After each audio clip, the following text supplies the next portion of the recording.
A person named Nitai Chaudhary was tied on a tree and beaten up by the villagers for assaulting his wife and 11 years old daughter after drinking. Incident happened in Madhupur Gakunnagar Rampur market area.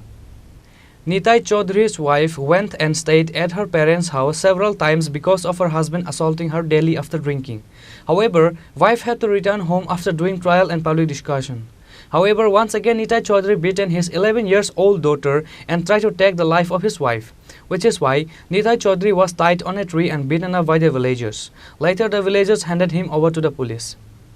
বাড়ির মেয়েতে নিতাই চৌধুরী ঘরের মেয়েতে খুব অত্যাচার করার পর ওই ছোটো মেয়ে একটা মেয়ে আসলো ক্লাস 5-এ পড়ে নাবালক হেরে গেছে কারেন্ট শট দিত কিন্তু কারেন্ট শট দিয়ে খুব চিৎকার কইরা খুব কইরা বাইরেছে এরপরে আবার দাল হয়ে বলে আমার গেছলো কাটন লাগিয়া এই ব্যাপারে নিয়ে এবার তারা আরেকবার গিয়া আসলো কিন্তু খুব বাড়ির মেয়েতে অত্যাচার করে এমন অত্যাচার করে বাড়ির থামানোর মতো সুবিধা নাই। কারে কারে মারধর করে? উত্তরে বউরে আর মেয়েরে। প্রায় সেবন করে নাকি? না, প্রায় সময় বলতে প্রায় মাসে অনেকবারই করে। মদ না খাইলে আবার ভালো, মদ না খাইলেই উশৃঙ্খলা করে, দাও লইয়া লাঠি লইয়া, তারপরে মেয়েরা আবার অনেক মারামারি করে। এরা কি ঘটনা করছিল? হ্যাঁ, অনেক করছিল।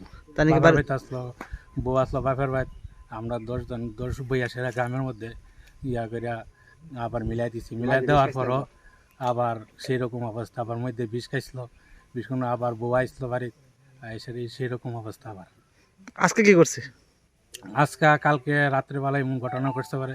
আজকে আমরা সমাজ থেকে আইসি, অনেক 10 জন মিলে আইসি, সেটা বুঝাইলাম, বুঝার পরও কোনো কিছু মানতে রাজি নাই। মাইজা কোন আবার 5 টাকা তো মেরে বলে দেবো, আবার দইরা গেছে ঘরের মধ্যে গিয়ে, সেটা আবার আনছে, আমি যাবো গা। আর কই যাবো, আমরা কইছি যে 3 দিন বাড়িতে বেরোন যেত না, না আমি যাবো গা। মানে এলাকার পরিবেশ নষ্ট করতেছে, অনেক পরিবেশ নষ্ট করতেছে, বাড়ির পরিবেশ অনেক অত্যাচার করে। এখন আর কি করছেন? বাড়ির পাশের ঘরে ঘুমাতে পারে না। এখন কি করছেন? হ্যাঁ, এখন আমরা বাইন্দা রাখছি গাছের মধ্যে, বেঁধানো অবস্থা। এখন কি মধ্যমত্ত অবস্থায় আছে? হ্যাঁ, মধ্যমত্ত অবস্থায়। 1 ঘন্টার আগে মদ খাইছে আবার। এখন কি মানে থানা দিয়ে দেবেন নাকি? থানা দিয়ে দেবো। কোন থানা? মধুপুর। তার নাম কি? নিতাই চৌধুরী। বাড়ির কোন জায়গাটা? বাড়ির পশ্চিম গোকুলনগর, পার হইল Rampur হাটি। Bureau Report, Chini Khorang.